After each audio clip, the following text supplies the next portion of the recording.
Ya está, en teoría está. Momentillo.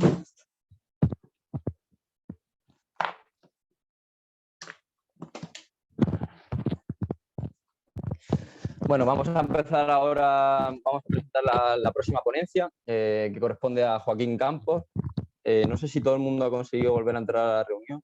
Actualmente hay 28 personas, así que me parece que no, porque antes habían casi 40, entonces imagino que alguno se ha quedado por el camino. Si Aina o alguno puede ponerlo en las redes sociales para que vuelva a entrar la gente, sería lo ideal. Sí, ahora lo ponemos. Bien. Mientras voy a ir presentando a Joaquín. Bueno, Joaquín Campos, muchos lo conocéis porque ha sido profesor de la facultad y sigue siéndolo durante mucho tiempo. Él es licenciado en Ciencias Químicas y doctor por la Universidad de Granada. También es catedrático, aunque no lo pone aquí. Y destacar sus 10 libros, de los cuales yo he tenido que usar varios de ellos. Aquí tengo 2 de ellos. De química farmacéutica, muy buenos, por cierto. Y es asesor científico de la Universidad de Sao Paulo en el diseño de fármacos anticancerosos y anti-Alzheimer. También es editor regional en Europa para la revista Current Medicinal Chemistry, con su amplia experiencia como responsable de 18 proyectos financiados por los Ministerios de Sanidad y de Economía y Competitividad. Nos hablará sobre el costo y tiempo requeridos para el desarrollo de un medicamento. Y sin más dilación voy a dejar que Joaquín se conecte y a ver si ahora no da fallo Yo dejo de compartir. la aplicación de Zoom, porque ha sido un pequeño desajuste. Pues ya cuando quieras puedes empezar. Bien, ¿qué hago? Compartir pantalla, ¿no? Sí, Joaquín, por favor.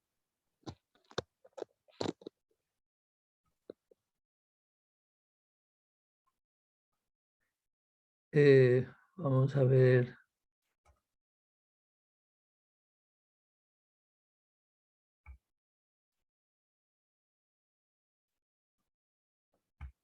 Bien. Se ve perfecto ahora. Se ve bien, ¿no? Voy a poner la flecha.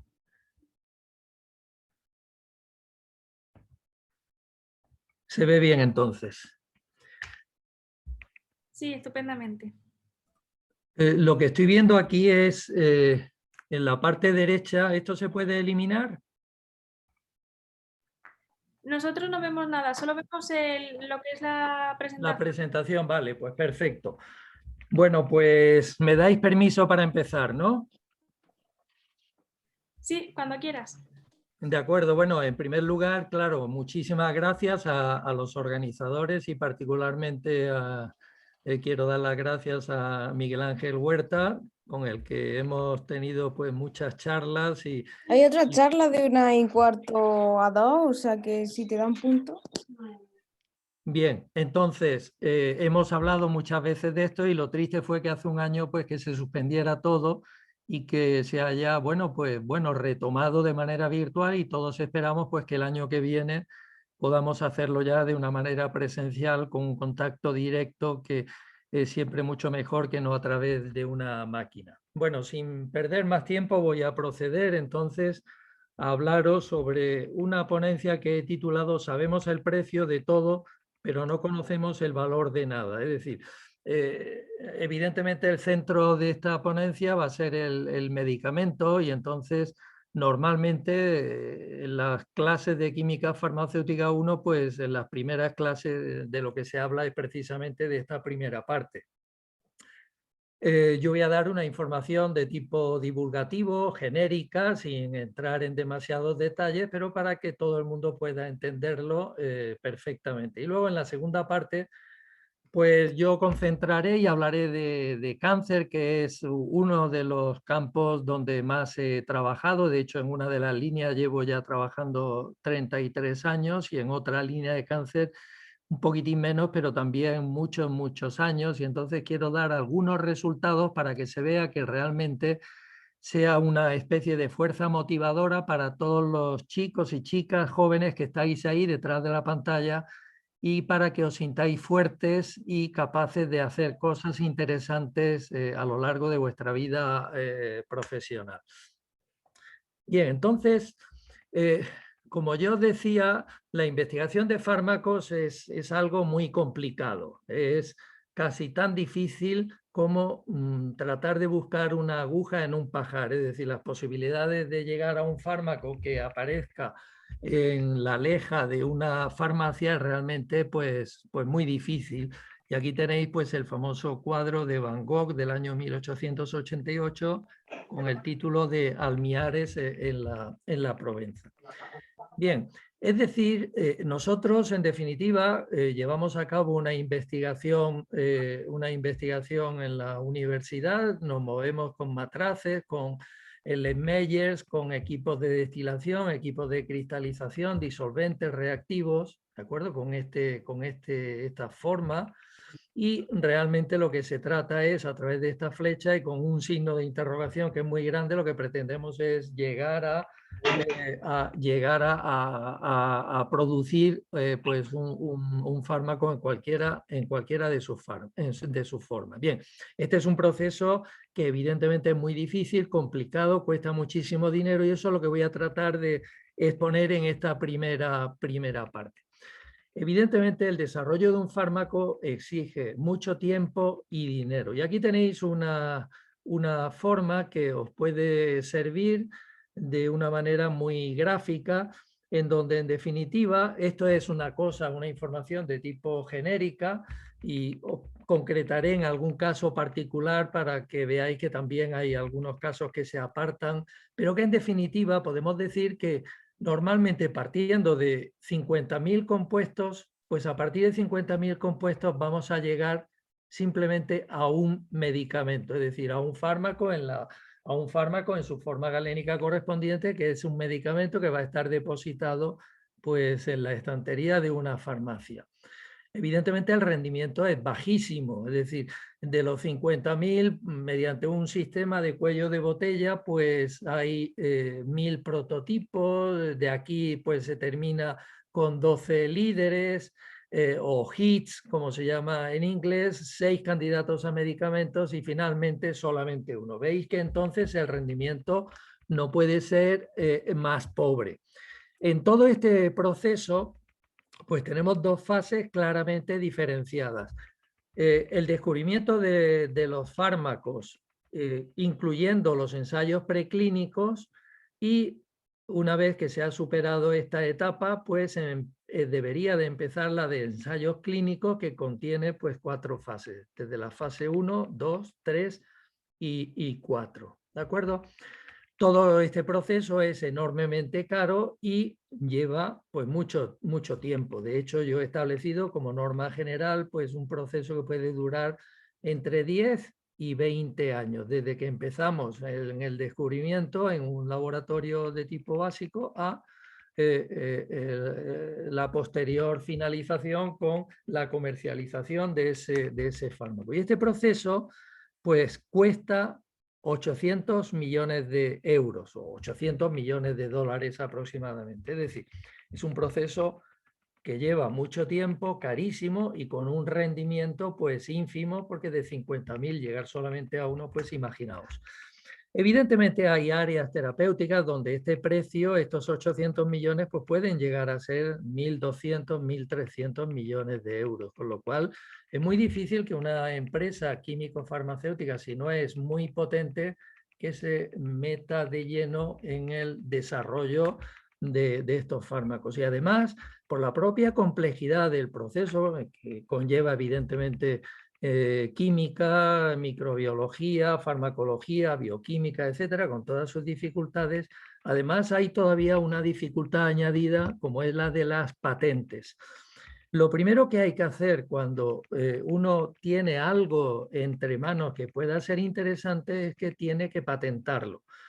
Y entonces de esa manera se defiende la propiedad intelectual y ya te asegura que nadie vaya a entrometerse con tu trabajo.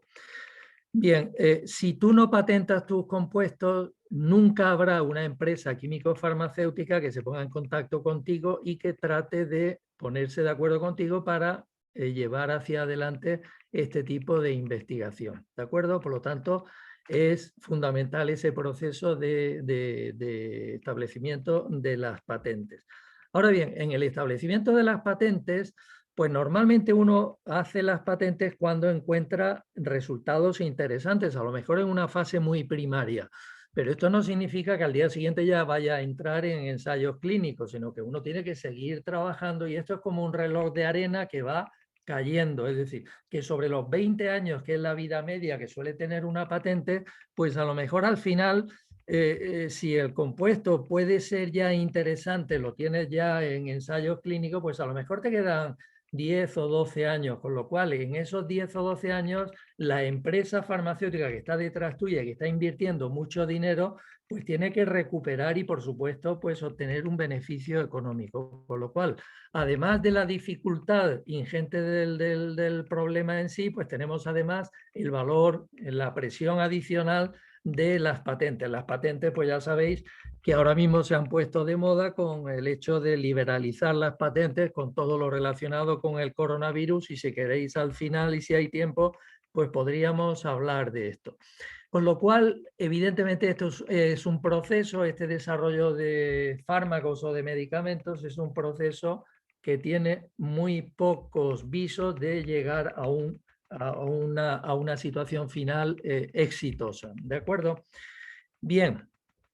Fijaos que aquí hay una información sobre datos americanos en donde se representa a la izquierda, no sé por qué el ratón no de vez en cuando funciona, de vez en cuando no. Aquí tenemos los gastos en dólares, en billones de dólares. Ya sabéis que un billón americano son 1.000 millones, no es un millón de millón, tal como lo conocemos nosotros, pero en cualquier caso es un valor que escapa de nuestra comprensión. Y entonces fijaos que aunque es antigua, pero se sigue cumpliendo prácticamente la misma tendencia. Desde el año 92 hasta el año 2006, pues fijaos que aquí tenéis lo que serían pues, nuevos fármacos, nuevas entidades químicas. Y fijaos que excepto en el año 96, donde hubo una explosión importante, pero en todos los demás casos, excepto en el año 2004 un poco más, pero en todos los demás casos hay una disminución en el descubrimiento de estas nuevas entidades químicas que son fármacos, ¿de acuerdo? Y al mismo tiempo, si veis esta representación coloreada en violeta, pues veis que esto representa la inversión económica, con lo cual no hay una relación directa. Es decir, no, aquí evidentemente sacamos la conclusión de que no por invertir más dinero se obtienen más fármacos que puedan llevar a cabo o que puedan integrarse dentro de ese proceso de desarrollo. ¿De acuerdo? Por lo tanto, algo falla en este sentido. Y aquí tenemos una cosa, es decir, un fármaco, he dicho que vale o que cuesta por término medio 800 millones de euros. Resulta algo realmente inconcebible, pero más inconcebible resulta si lo comparamos con un valor, con algo que tiene un altísimo valor añadido, como por ejemplo estos Airbus que represento aquí, el A380. Esto es una maravilla de la técnica, un avión que por cierto desgraciadamente en este año se va a dejar de construir porque ahora la tendencia es intentar hacer aviones más pequeños. Este es un avión, una aeronave que tiene casi 80 metros de longitud, que tiene 20 y tantos metros de altura, que puede llevar hasta 800 personas con 2 pisos y que puede ir, pues, por ejemplo, desde Madrid hasta Australia, pues prácticamente sin recargar el combustible. Es decir, una verdadera maravilla de la técnica. Y sin embargo, un fármaco vale 3 veces lo que vale esta maravilla de la técnica. Esto es incomprensible, es algo que cuesta mucho trabajo digerir porque a lo mejor una píldora y tal la vemos tan pequeña y tal y realmente pues no somos conscientes de todo el enorme esfuerzo que os he justificado en la diapositiva anterior de una manera muy esquemática. Bien, ¿qué fases tiene el desarrollo de un fármaco? Evidentemente, el fármaco tiene que demostrar su eficacia y su seguridad. Y hay una serie de organismos, por ejemplo, la EMA, que es el organismo europeo, o la FDA, que es la americana, que es la que que es la que establece los protocolos para que... Se oye por ahí algo. Que es la que establece los protocolos para controlar precisamente el desarrollo de estos fármacos. Bien, una vez que nosotros como investigadores, no me gusta decir investigadores básicos, porque hubo alguien que dijo que no hay una investigación básica y otra aplicada, sino que hay buena o mala investigación. Pero en fin, para entendernos, una vez que en un laboratorio, ya sea de la universidad, ya sea del Consejo Superior de Investigaciones Científicas, se llegue a resultados interesantes, después de que se hagan ensayos in vitro, pues entonces habría que pasar a los ensayos in vivo, ensayos normalmente con ratones. Y si estos ensayos son positivos, entonces podemos pasar a la investigación clínica siempre y cuando pues una empresa químico-farmacéutica se haya puesto en contacto con nosotros y esté de acuerdo para desarrollar conjuntamente, invirtiendo mucho dinero con la esperanza de recuperarlo y de obtener una ganancia económica. Bien, entonces, en la investigación esta primaria o preclínica, evidentemente nosotros hacemos ensayos en células o tejidos, porque es un proceso rápido y que además tiene un menor coste. De esta manera se permite analizar un número muy importante de compuestos y aquellos que pasen este filtro pues realmente los serán elegidos para seguir las siguientes fases posteriores. Ahora, evidentemente, estos estudios, estos ensayos no aportan ningún tipo de resultados con respecto a un organismo vivo. Para esto, evidentemente, hace falta la experimentación con animales, normalmente ratones, y estos son realmente imprescindibles en el desarrollo de un fármaco. Por supuesto, los resultados son más fiables desde el punto de vista biológico y permiten dar una primera información sobre la eficacia y la seguridad del fármaco con estos modelos animales. Evidentemente, los resultados tardan mucho más, son a largo plazo y por supuesto son pues más costosos. Bien, entonces la fase, una vez que ya hemos pasado la fase preclínica y tenemos la ayuda o tenemos ya el acuerdo con una empresa químico-farmacéutica, entonces tenemos que pasar a las fases clínicas. Y las fases clínicas, como antes se ha apuntado, pues consta de 4 fases. La fase primera es una primera administración a un ser, a los seres humanos, ¿de acuerdo? En esta primera fase, realmente lo más importante que hay que sacar como conclusión es que este tipo de ensayo se hace con un número pequeño, entre 20 y 80 voluntarios sanos, Hago hincapié en este punto, es decir, todavía no son enfermos, son personas que hay mucha gente que vive de esto, que se ofrecen, porque por supuesto van a ser pagados y tienen que estar un tiempo en un centro en donde se va a estudiar su metabolismo, la farmacocinética del posible fármaco, se va a estudiar su dosificación y si hay o no presencia de efectos secundarios. Normalmente se empiezan con dosis pequeñas y se van aumentando progresivamente hasta que ya lleguemos a una especie de umbral. Esta es la fase primera. Cada una de estas fases es eliminatoria. Si esto no se pasa, si este corte no se pasa, ya automáticamente hay que eliminarse, uno es expulsado de esta carrera. Si uno, por medio de estas agencias reguladoras, pues pasa, entonces pasaría a la siguiente fase, que sería en este caso la fase 2. Y en esta fase 2 ya sí que estamos tratando con una primera medida de la eficacia y sobre todo, sí que en este caso estamos tratando ya con pacientes, varios cientos de pacientes. Fase 1, voluntarios sanos. Fase 2, ya pacientes que sufren ya la enfermedad que vamos a tratar de solucionar. Evidentemente, esto es una primera medida de la eficacia y, por supuesto, las dosis, los datos que tenemos de dosis en la fase 1 los vamos a utilizar e incluso vamos a estudiar modos de distribución, vía oral, vía parenteral y confirmar los resultados de la fase 1. Si se pasa este corte, pues pasamos inmediatamente a la fase tercera. Para mí esta es la más importante y aquí el número de pacientes se incrementa notablemente, varios miles de pacientes. Y aquí sí que se va a estudiar definitivamente tanto la eficacia como la seguridad. Y este proceso pues, puede durar varios años, donde normalmente pues, intervienen varios hospitales, incluso hospitales de distintos países. Es decir, es un proceso que, como podréis comprender, es enormemente duro y caro.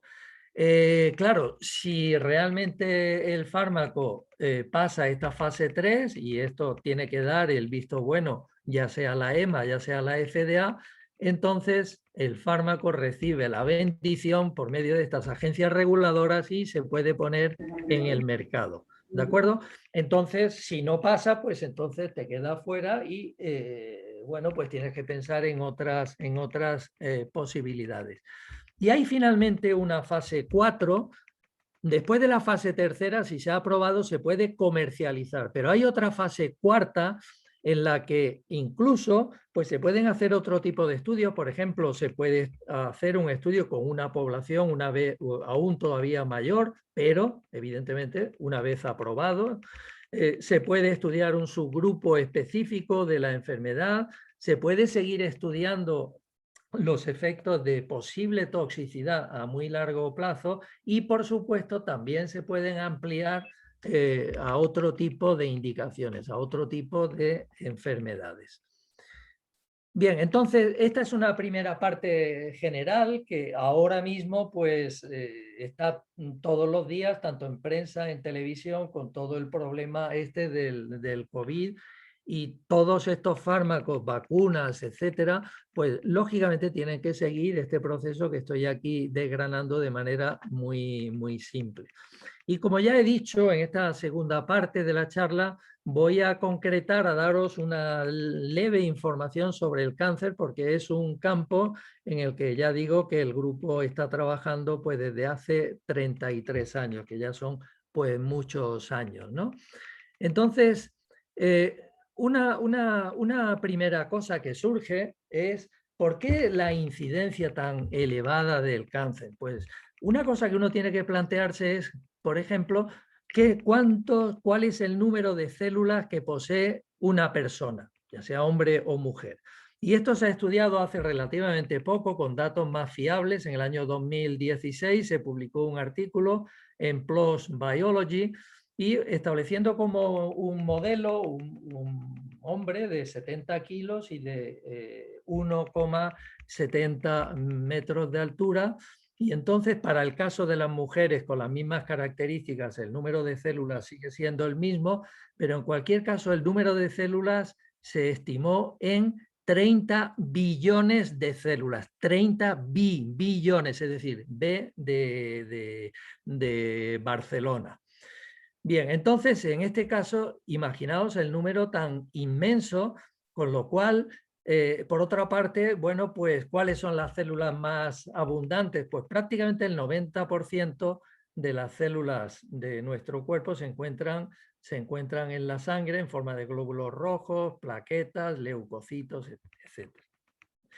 Bien, evidentemente, si hay una desregulación en este proceso de regeneración de un número tan inmenso de células, pues no resulta nada extraño que entonces pueda surgir este proceso tan desagradable como es la enfermedad conocida como cáncer. Y entonces yo tengo aquí en esta diapositiva, en la parte superior, que tenemos una vida de 10 años. ¿Qué significa esto? Pues que nosotros nos estamos regenerando continuamente. Por ejemplo, los glóbulos rojos solo viven pues aproximadamente 120 días. Las células del estómago y de la piel pues un par de semanas como máximo. Únicamente las neuronas de la corteza cerebral parece que duran desde que nacemos hasta que nos morimos. No se van a regenerar. Por ejemplo, en el hígado, que es un filtro absolutamente importante, bueno, pues tiene una vida un poquitín más amplia. El hígado, pues entre 300 y 500 días. Y el esqueleto, por ejemplo, pues se piensa que, o se ha estimado, que cada 10 años se va cambiando totalmente. Es decir, por eso si una persona vive 70 años, pues por eso una persona realmente es una fotocopia de 7 veces del modelo anterior. Lógicamente, pues vamos envejeciendo y esa fotocopia pues tridimensional, lógicamente se va degenerando como consecuencia del aumento de los años. Ojalá pudiéramos mantenernos todos pues con 18, 19 o 20 años en toda nuestra explosión y rigor físico, ¿de acuerdo? Por lo tanto, creo que con este tipo de información pues resulta evidente que una pequeña desregulación pues puede dar lugar a un proceso canceroso. El cáncer es un conjunto de enfermedades, más de 200 enfermedades, y entonces en un organismo sano, evidentemente hay una regeneración de los tejidos, como ya he dicho, es decir, están creciendo continuamente nuevas células, pero al mismo tiempo las células mayores, más viejas, pues tienen que morir para que puedan ser sustituidas. Entonces, cuando existe un equilibrio, pues el número de células nuevas queda compensado por el número de células que son obligadas a morir mediante un proceso que recibe el nombre de apoptosis, ¿de acuerdo? Pues evidentemente si hay un descontrol de este proceso es cuando surge el problema del cáncer.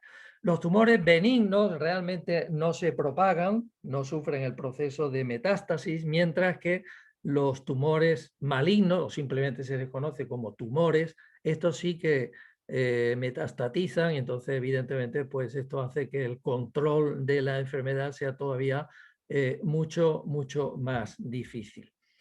Bien, ¿cuál fue el origen de las terapias anticancerosas? Parece ser que, bueno, pues el cáncer es una cosa antiquísima, es decir, no digo el cáncer, la terapia anticancerosa, que es una cosa antiquísima, y os voy a demostrar que no, que esto realmente hace muy poco tiempo, no más de 80 años que se inició este proceso, el estudio de la posible terapia anticancerosa. Ahora bien, inicialmente, en la terapia anticancerosa pues se dirigía o se dirigió hacia el ADN mediante pues una radiación ionizante o bien mediante la ayuda de la quimioterapia. Evidentemente esta situación en la que está dirigida hacia el ADN pues produce muchos efectos secundarios, unos más graves y otros menos, pérdida de pelo, un debilitamiento del sistema inmune y problemas en el tracto gastrointestinal. Bien, entonces os voy a hablar de la serendipia porque nosotros como químicos farmacéuticos realmente cuando estamos dando clase intentamos siempre darle una parte racional al desarrollo de fármacos, pero esto no ha sido siempre así, ni siempre es así, ni es así. Es decir, hay un término que es el de serendipia que os voy a comentar ahora. Serendipia hace referencia a un hallazgo afortunado que uno no se espera y que se produce, que se obtiene cuando uno está buscando otras cosas totalmente distintas. Y entonces este término de serendipia fue dado por Horace Walpole, que fue un escritor inglés, cuando leyó una historia que se producía en Serendip. Serendip realmente es un reino exótico que es la denominación inicial ancestral de lo que era antes Ceilán y que ahora es Sri Lanka. Y este reino de Serendip aparece en la historia de las 1001 noches, y entonces la historia es una historia muy bonita, según la cual el rey de este reino, de este Serendip, pues realmente se veía ya en sus últimos días y tenía 3 hijos y tenía que decidirse por cuál de ellos iba a convertirse en el rey heredero. Y para eso pues le dijo, bueno, pues tenéis que ir al extranjero y tenéis que obtener experiencia para que una vez que volváis aquí, yo o hable con vosotros, y aquella persona, aquel hijo que me demuestre una mayor experiencia, pues ese será la persona elegida. Pues bien, estas 3 personas se le presentaron una serie de, como consecuencia de los viajes, una serie de interrogantes que incluso ellos no se habían cuestionado, obtuvieron respuestas que tampoco se habían planteado nunca y fueron o tuvieron que resolver situaciones de más o menos envergadura. Y entonces, como consecuencia de eso, pues se acuñó el término de, en inglés, serendipity, y este término español pues está ampliamente aceptado por la Real Academia de las Letras, el término de serendipia. Y esto lo digo porque la ciencia está llena de fenómenos de serendipia. Bueno, la ciencia y todo, por ejemplo, el descubrimiento de América fue un hecho absolutamente de este tipo, de serendipia, porque Cristóbal Colón iba buscando las Indias y terminó en las Américas, ¿de acuerdo? Es decir, hay muchísimos ejemplos, el descubrimiento de la penicilina, hay tantos ejemplos que realmente podríamos estar hablando mucho tiempo. Pero realmente lo voy a referir en este caso al hecho del descubrimiento, cómo empezó la terapia anticancerosa. Y en este sentido tuvo mucha importancia este gas mostaza, aquí tenéis la estructura, y finalmente las mostazas nitrogenadas. Y esto tuvo lugar ya casi finalizando la Segunda Guerra Mundial. En el 2 de diciembre del año 1943, eso fue ayer o antes de ayer, pues los aliados había una serie de buques de guerra en el puerto de Bari, en Italia. Había ya una confianza en que iban a ganar la guerra y por lo tanto estaban un poco más relajados, pues los alemanes entonces bombardearon ese puerto y produjeron pues muchas bajas.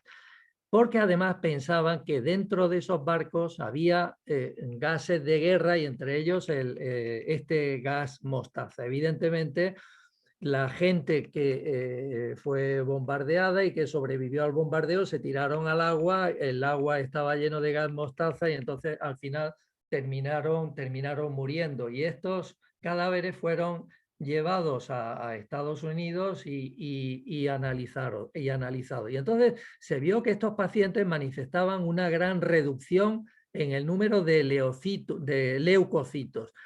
Y como esto era un síntoma de la mejoría de ciertas leucemias, entonces se propuso que esto, que era un gas de guerra, podía ser utilizado para curar este tipo de cáncer.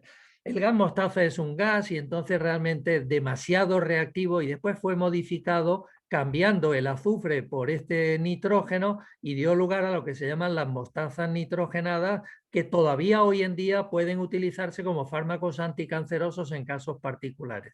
Cuando R es metilo tenemos la mustina, cuando R es hidrógeno, aquí pues tenemos la normustina. Esto es un ejemplo de serendipia, es decir, la guerra en este caso, que está preparada para matar, sin embargo, sirvió para iniciar la carrera anticancerosa desde un punto de vista médico. Entonces, ya digo que empezó en los años 40. Goodman y Gilman utilizaron la mostaza nitrogenada, la mustina, a pacientes con linfoma y obtuvieron resultados realmente interesantes. Hay una película ya un poco antigua, en donde se reflejaba la labor de un genio como Paul Ehrlich. Paul Ehrlich era un microbiólogo de origen alemán, realmente austríaco, porque estaba en una zona en la que las fronteras han cambiado, y recibió el premio Nobel en el año 1908. Y realmente él se puede considerar como el padre de la quimioterapia. Fijaos en el año 1908, donde hablaba ya de una selectividad, es decir, él decía que las bacterias, hongos, protozoos, etcétera, eran todos parásitos y él tenía la idea de que sería posible diseñar fármacos que atacaran selectivamente al parásito, entendido como estos elementos que os he dicho, dando lugar a un efecto citotóxico y por lo tanto eliminarlos, mientras que lo ideal sería que no afectaran a las células del huésped y por lo tanto que no hubiese esa toxicidad tan exaltada, particularmente en el caso de los fármacos anticancerosos. Se hizo una película muy famosa en su momento que se llama La bala mágica del doctor Ehrlich, y aquí veis este actor extraordinario que es Edward G. Robinson, cuya, si podéis comparar, si comparáis la caracterización con respecto a Paul Ehrlich, es una caracterización perfecta. Bien, de vez en cuando aparece música y resulta agradable también, porque así todos nos divertimos un poco. Bien, entonces realmente Paul Ehrlich puede ser el principio, el origen de lo que se llama el periodo de las balas mágicas. Es decir, este medicamento, este fármaco que está dirigido hacia un tipo concreto de células. Y en este sentido, pues lógicamente, últimamente cada vez progresan más las modernas terapias anticancerosas de manera específica, que atacan a proteínas específicas que se encuentran anormalmente expresadas en las células cancerosas. Evidentemente, si se dirige el objetivo a este tipo de células que están sobreexpresadas en células cancerosas, entonces realmente el efecto que se pueda producir sobre células normales es mucho menor y por lo tanto la consecuencia es que el efecto de toxicidad es mucho menor. Fijaos, esto es enormemente... ¡Surprise, motherfucker! Esto es enormemente complicado. ¡Surprise, motherfucker! Bueno, esto es enormemente complicado porque aquí tenéis pues lo que pasa desde la membrana celular hasta el núcleo. Hay una serie de comunicaciones que están aquí representadas, que uno evidentemente si trata de inhibir una de estas vías, evidentemente el sistema biológico puede saltarlo y coger a otro o tomar otra vía, ¿de acuerdo? Entonces es realmente, teóricamente es muy bonito, pero prácticamente es muy difícil. Y esto pues os recuerda mucho a lo que es, por ejemplo, este es el plano del metro de Londres, que es el metro más antiguo. ¿Se me oye? El metro más antiguo del mundo, que nació en el año 1863. Bien, entonces hay una serie de genes que van a jugar un papel fundamental. Son los llamados oncogenes, genes supresores de tumores y genes reparadores del ADN. En condiciones normales tenemos aquí los proto-oncogenes. Estos proto-oncogenes producen el crecimiento celular y la proliferación. Y por otra parte existen los genes supresores de tumores que van a producir un efecto defensivo. Si hay algún descontrol, pues van a producir la eliminación de este descontrol. En el cáncer, pues existen los proto-oncogenes, se mutan y se convierten en oncogenes que producen una exacerbada transformación maligna, y al mismo tiempo puede ser que esto conlleve la pérdida o mutación de los genes supresores de tumores, con lo cual se produce este desequilibrio. Entonces, estos oncogenes son las formas mutadas de los genes buenos, que se llaman proto-oncogenes. Los oncogenes son los genes malos, y estos proto-oncogenes pues codifican proteínas celulares que regulan el crecimiento celular, la proliferación y la diferenciación celular. Y hay una parte muy importante en todo desarrollo de las células de los mamíferos, que es el ciclo celular. Realmente empezamos aquí, hay una fase G1 y otra fase G0 que está íntimamente relacionada, y entonces esto es un ciclo. Aquí en esta fase G1 la célula replica su ADN, llega aquí una especie de control, un punto de restricción donde la célula analiza si la célula en cuestión es correcta, y entonces si es correcta pues entonces puede seguir avanzando. Es una especie de aduana, y de esa manera entonces pasa a una fase de síntesis donde el ADN se duplica, a una fase G2 en donde se prepara para la fase de mitosis, donde empieza a dividirse en dos células hijas, y este proceso pues se repite tantas veces como sea necesario, y es pues es simplemente el origen de la vida. Y entonces entre los fármacos anticancerosos pues tenemos uno muy reconocido que es el 5-fluoruracilo, no voy a decir nada de química. Esta estructura fue descubierta en el año 1957 y todavía hoy en día se sigue utilizando para determinados tipos de cánceres. Si se hace una búsqueda en bases de datos potentes, pues uno puede encontrar, pone 5-fluoruracilo en inglés y salen más de 100 referencias. Y hay una estructura, la capecitabina, que es un profármaco que es mucho menos tóxico y que fue aprobado por la FDA americana en el año 98. Bien, este tipo, estos 5-fluoruracilo y la capecitabina, que es muy relacionada, pues se utilizan para determinados tipos de cánceres como el colorectal, el cáncer de mama metastásico, tanto el 5-fluoruracilo como esta capecitabina. Y entonces, fijaos, voy a ir terminando ya en 5 minutos, que los cánceres en donde se produce mayor número de muertes son los de pulmón, colorectal, mama y melanoma. Y esto supone el 60% de las muertes por cáncer. Evet, Entonces, gördüğünüz gibi orospu çocuklarının istilası altında.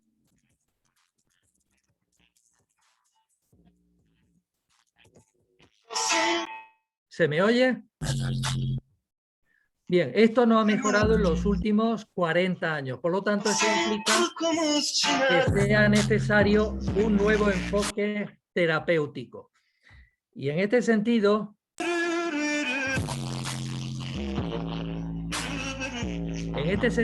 pues hay una situación que implica este nuevo enfoque terapéutico, que es el de las células madre cancerígenas. Y aquí lo podéis entender perfectamente. Tenemos aquí una célula, un tumor, y en este tumor podemos encontrar las células madre cancerígenas que están en una proporción de un 5% pequeñísima y el resto de células tumorales. La terapia estándar implica matar a ese conjunto grande de células tumorales, pero todavía quedan las células madre cancerígenas, con lo cual estos de nuevo vuelven a regenerarse y esto da lugar a procesos de recaída y procesos de resistencia frente a la quimio y a la radioterapia. Por lo tanto, si fuésemos capaces de dirigir nuestros fármacos a estas células madre cancerígenas, entonces en este caso el tumor no podría regenerarse y el tumor podría desaparecer. Y hoy en día esta es una situación, una oportunidad para el desarrollo de mejores fármacos antitumorales. Y en este sentido, hay una startup que es Verastem, que fue en este caso desarrollada por Robert Weinberg, que es una de las personas que más sabe de cáncer en el mundo y que fue desarrollado en el MIT en Estados Unidos, en la ciudad de Cambridge, en el estado de Massachusetts. Entonces, realmente hoy en día hay un gran interés en la industria farmacéutica para el desarrollo de fármacos específicos que se dirijan a estas células madre cancerígenas. Y ya terminando, os voy a decir que aquí tenemos varios resultados que hemos llevado a cabo. Aquí tenemos un ratón con su cáncer implantado y después de una serie de días, de 20 días, pues realmente el cáncer prácticamente ha desaparecido. Aquí lo tenéis en forma gráfica, se le ha implantado un tipo de cáncer de mama, estos son los controles, y después del tratamiento con nuestro fármaco, que es el bocetinib, pues el volumen del tumor ha disminuido, se convierte en más pequeño que la mitad del tamaño inicial. Otro resultado con otras estructuras muy relacionadas, pues es, por ejemplo, el siguiente. Aquí tenéis, por ejemplo, esto es para un cáncer de colon, en donde están presentes estas células madre cancerígenas, y aquí tenéis pues los ratones no tratados. Aquí tenéis un resultado con el FOLFOX, y esto es un resultado realmente impresionante porque esto se utiliza en clínica. El FOLFOX es acrónimo de ácido folínico, fluoruracilo y oxalil platino. Y el resultado está dado aquí por estos cuadraditos azules. Y aquí tenemos el volumen tumoral. Con nuestras estructuras con el 708 el resultado es a los 26 días exactamente igual que este que tiene aplicación clínica, mientras que con el compuesto 756 el volumen tumoral se hace todavía mucho más pequeño. Y esto que se puede medir en forma de volumen tumoral se mide aquí por el peso tumoral y los resultados son exactamente equivalentes. Bien, entonces ya terminando quiero decir varias cosas.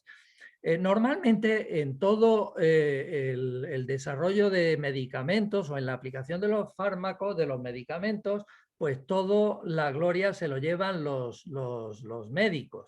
Se asocia con los avances de la medicina, pero yo quiero reclamar que eso exige un trabajo intenso por parte de los químicos farmacéuticos que son los que van a proporcionar estas moléculas que después van a ser herramientas que se van a dirigir hacia la curación de este tipo de enfermedades. Por lo tanto, nosotros lo que hacemos es modificar estructuras químicas, producimos estructuras químicas nuevas y por lo tanto somos realmente arquitectos moleculares que después diseñamos como si fuesen casas muy esotéricas, diseñamos casas, diseñamos medicamentos que van a ser dirigidos hacia donde nosotros pensamos que pueden actuar para solucionar este problema. En esta línea de investigación relacionada con derivados del 5-fluorouracilo, pues nosotros hemos producido ya más de 1000 moléculas. Tenemos otra línea tumoral donde también hemos producido otro tanto de moléculas.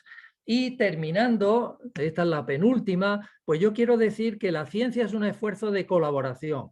Por lo tanto, los resultados de varias personas que trabajan conjuntamente es mucho más eficaz que lo que se obtendría como consecuencia del trabajo individualizado de un científico. Y esto lo dijo un ingeniero americano, John Bardeen, y tiene absolutamente toda la razón.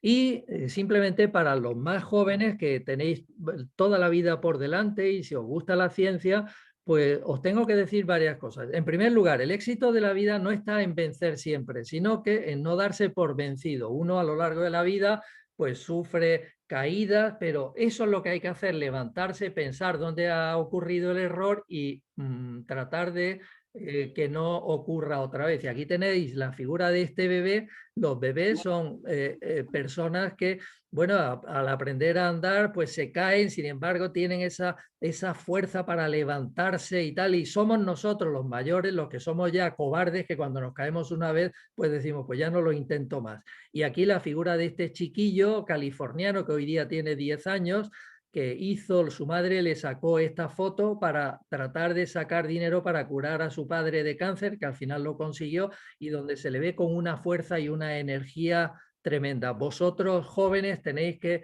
llevar esta idea de esa fuerza, esa energía para tratar de solucionar todos los retos que se os planteen en vuestra vida, tanto personal como profesional, y así será la manera de que nosotros como país progresemos todos.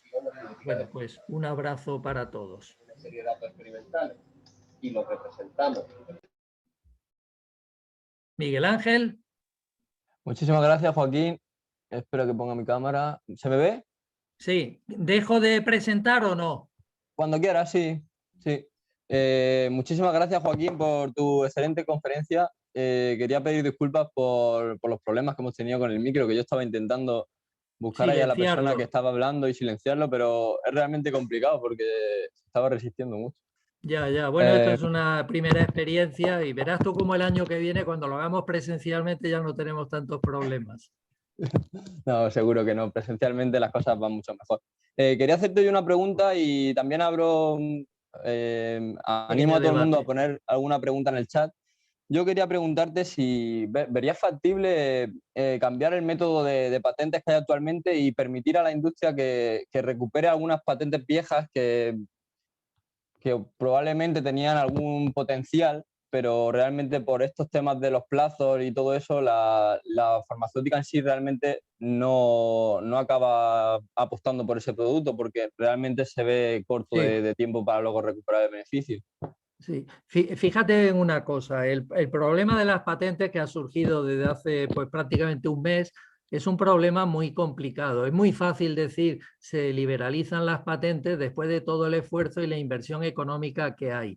Entonces, tened en cuenta que en las patentes también los estados tienen una importante contribución porque muchas empresas se nutren de ayudas económicas por parte de los estados en forma de proyectos, ¿de acuerdo? Entonces, yo creo que tal como se plantea, porque los periodistas intentan simplificar, decir patente sí, patente no, yo creo que se puede llegar a una situación de tipo intermedia, es decir, que reciban una ayuda estas empresas, que por supuesto el Estado también contribuya y que a lo mejor de manera indirecta pues que haya menor cargo, por ejemplo, a nivel de Hacienda, ¿de acuerdo? A nivel impositivo, y de esta manera todos nos beneficiamos.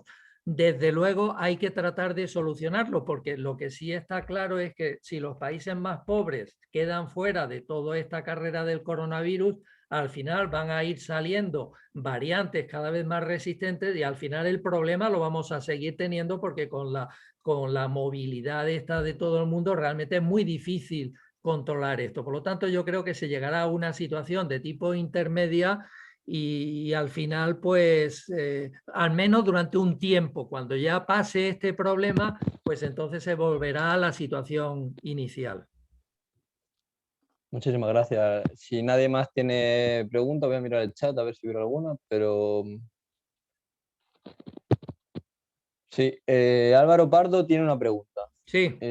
Nos comenta que viendo cómo nos hemos enfrentado al coronavirus a nivel de especie, si podría considerarse en un futuro el decir que... Espérate, es que la lea yo, que es que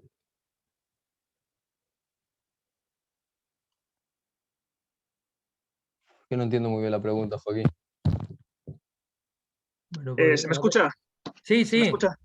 Dime. Vale, voy a intentarla, en vez de escribirla, manifestarla por audio, a ver si consigo que se entienda la pregunta.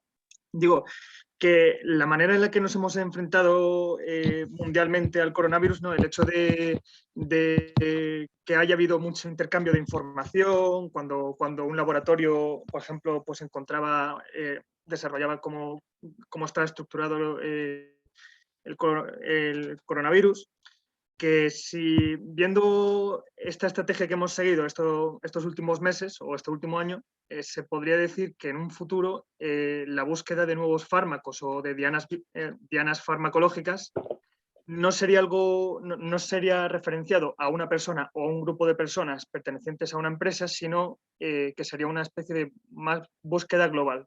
Es decir, no atribuir encontrar un fármaco a una empresa, sino a, digamos, Sí, yo creo que esa idea se ha llevado un poco con el coronavirus.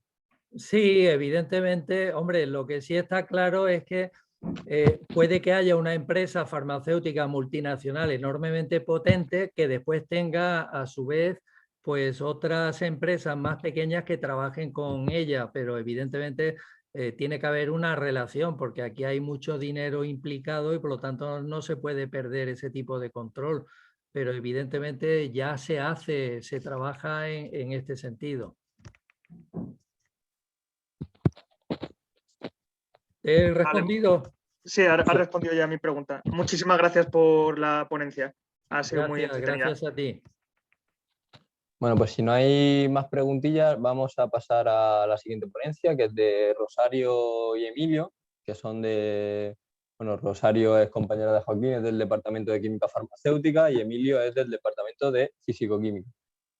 Y no sé si está, creo que está por Rosario por aquí. Sí, estoy aquí. Hola, ¿qué tal? Hola, Rosario, ¿puedes presentarla? Sí, voy a ello. Venga, vamos a intentar.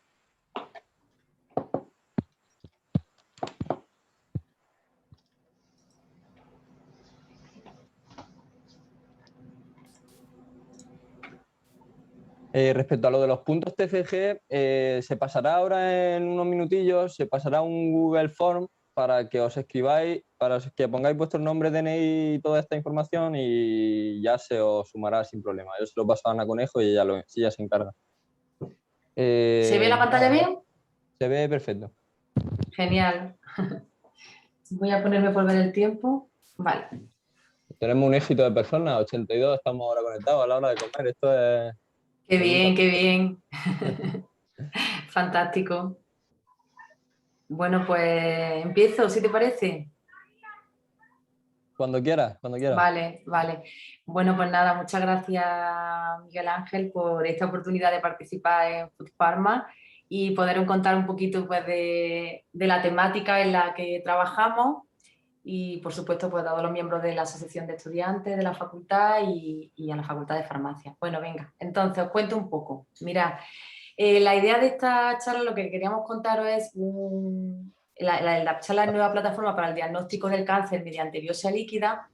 Esta charla la vamos a compartir, la voy a compartir con el profesor Emilio García.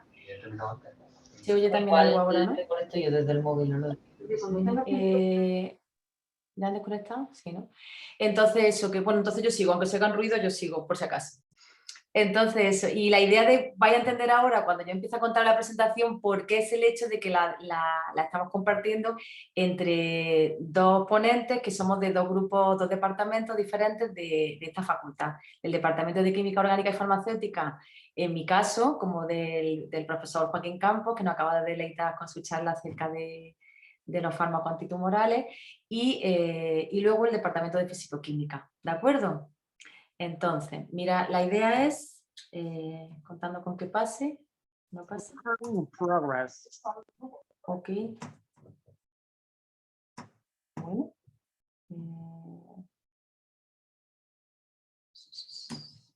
No sé por qué no pasa, debería pasar. No pasa, ¿verdad? No la vais a pasar.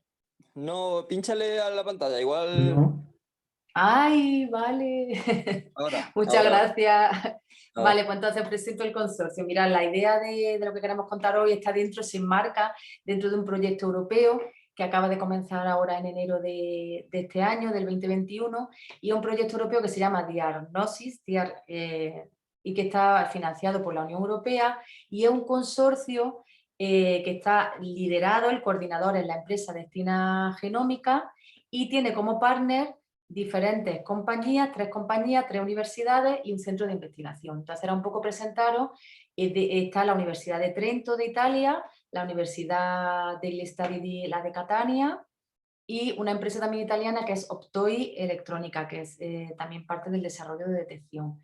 Luego está, desde Granada estamos nosotros de UGR, está la empresa Nanogetic y Destina, y desde Netherlands está también el Princess Máxima Centrum, ¿de acuerdo? Entonces es un consorcio europeo y lo que queríamos mostrar, bueno, porque todavía, claro, ha sido una red de movilidad, es un consorcio para que haya movimiento, pero claro, hasta ahora no hemos podido comenzar por toda la problemática que tenemos actualmente con la pandemia de COVID-19, entonces nos hacemos, pues, hemos hecho el kick-off meeting y nos hemos reunido pues online, ¿no? Con el consorcio. Entonces yo quería poner esta presentación pues porque vierais que, bueno, el día a día vuestro aquí en la facultad, pues está el profesor Ángel Orte, que participa en este proyecto, el profesor García, que también lo tenéis aquí, que va a presentar ahora, y también está el profesor Juan Antonio González, hay postdocs también como María Padial, también del Departamento de Fisicoquímica, Carmen, que es PhD, y hay otros miembros de otros, no se están viendo aquí ahora mismo en la pantalla porque está la foto un poco partida, pero bueno, que sepáis eso, que vuestra facultad pues también participan profesores de aquí. Venga, entonces, ¿de qué va este proyecto? ¿Y por qué voy a hablar de biopsia líquida? Este proyecto lo que está enfocado es a desarrollar una nueva plataforma para conseguir diagnóstico y staging, que staging es determinar en qué estado se encuentra la patología, en qué estado se encuentra el tumor, utilizando biopsia líquida. Esta imagen me gusta mucho, es de Nature ahora de 2020, que tendría que ponerlo aquí abajo, que no sé por qué no ha salido, pero lo que os quería decir era un poco que esto es lo que se va buscando en todo lo que es la diagnosis ahora mismo en cáncer. ¿Qué se va buscando? Pues que yo estoy desde lejos, estoy aquí en mi laboratorio y desde lejos lo que se va buscando, este es el cáncer diagnosis, sería el símil que tenemos actualmente, que sería ese pequeño humo lejano que se ve venir y que puede ser que termine en un incendio de ese bosque amazónico que tenemos aquí en esta imagen, descubrirlo cuando es todavía ese humo y poder pararlo. Entonces, esa es el último fin, la meta que tiene la biopsia líquida. Entonces, os cuento un poquito. El proyecto en general no me voy a detener, lo que sí quería era un poco daros la pincelada para que entendáis de lo que yo voy a hablar hoy. ¿Por qué voy a hablar hoy de biopsia líquida, de microRNA y luego Emilio va a hablar de la detección. Pues mira, lo que vamos buscando es, yo tengo un grupo de pacientes, ¿de acuerdo? Entonces, en esos pacientes hay risk patient, hay pacientes de riesgo, pacientes que puede ser que desarrollen la patología. Entonces, lo que se hace es, a través de la biopsia líquida, que por eso ahora voy a hablar un poquito de biopsia líquida, es coger muestras de sangre de esos pacientes y en esas muestras de sangre va a haber diferentes componentes. Y se ha visto que en esa sangre puede haber proteína, puede haber DNA que circula, cell-free DNA, que se llama, que es DNA que circula libre, proteína y un montón de cosas. Entonces, nosotros lo que nos vamos a enfocar, que por eso os voy a hablar de microRNAs, es en detectar microRNA específicos que están aumentados o disminuidos, lo comentaremos también ahora dependiendo de la patología, pero que me van a servir como biomarcadores de cáncer, porque el que cambie en su nivel respecto a la persona sana pues va a ser un indicativo de que ahí hay una patología.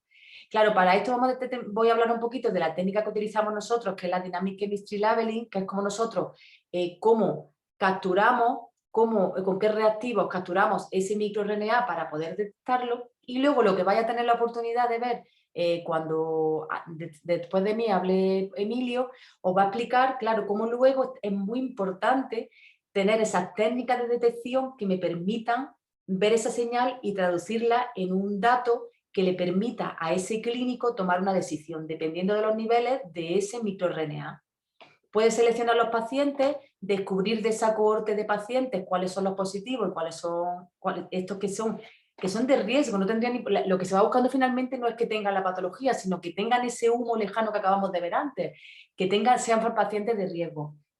Entonces, poder hacer una diagnosis temprana y, en caso necesario, pues hacer un tratamiento temprano. ¿De acuerdo? Esa es la idea de la figura. Entonces, ahí viene de lo que vamos a hablar nosotros hoy. Voy a hablaros de biopsia líquida y de microRNA circulantes como biomarcadores y luego pues las técnicas de detección. Entonces, mira, nosotros cómo participamos en este consorcio.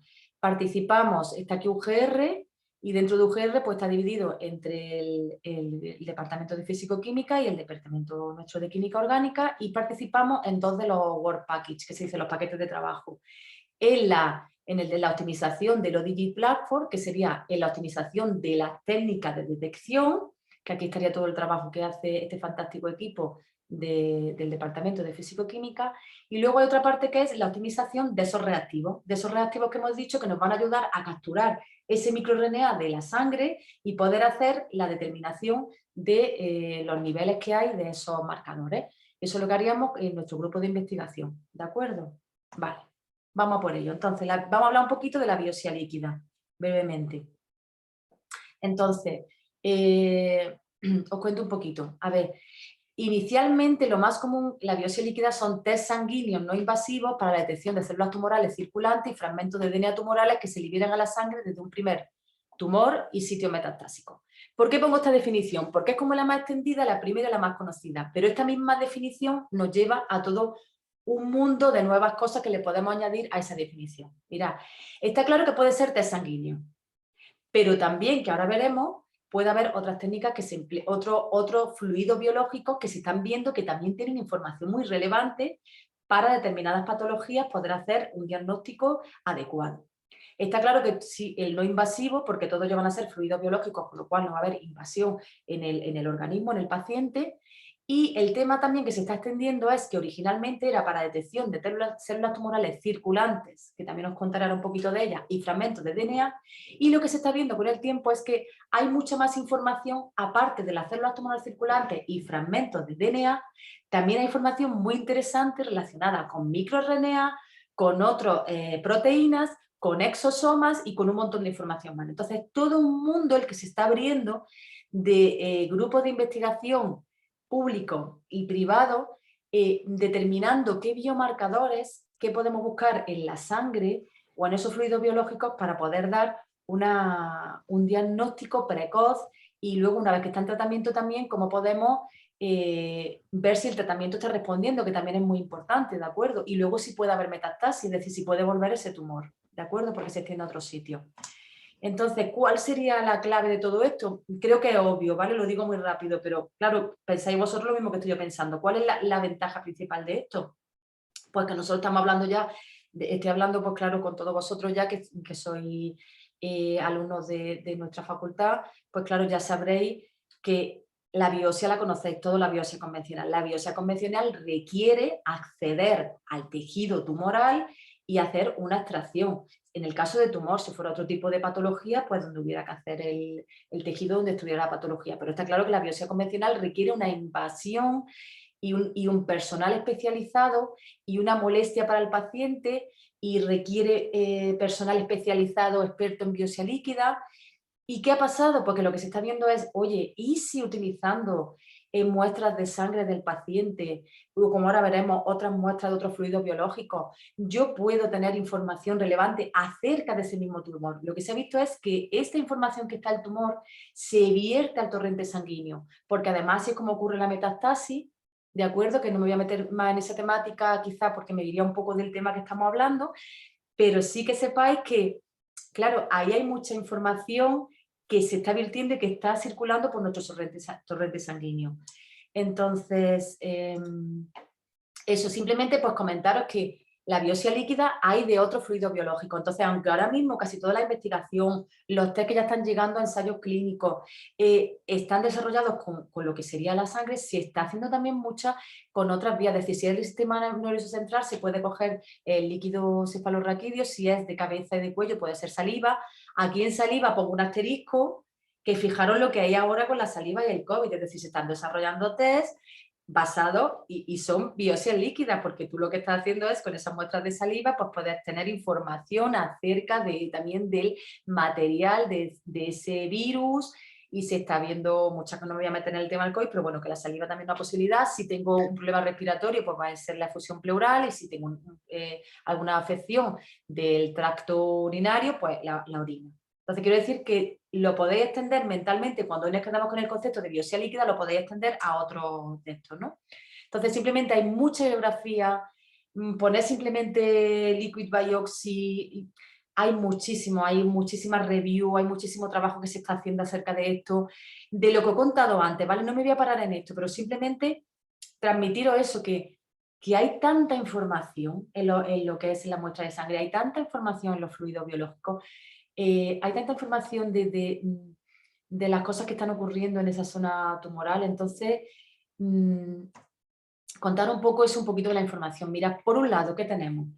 Está, que podemos encontrar en esa muestra de sangre, está el cell-free DNA, como he dicho, el ADN libre, circulante. Hay RNA, microRNA, que ahora hablaremos de él, y RNA circulante. Entonces, claro, yo me gusta dar la foto total. Luego, ¿qué más vamos a ver? Hay CTC.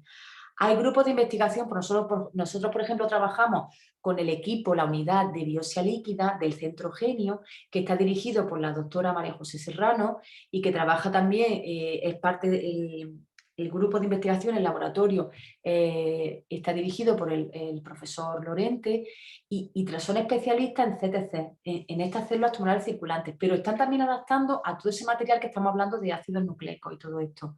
Entonces hay también mucha información muy relevante en ese CTC, que son células del tumor que están circulando por la sangre.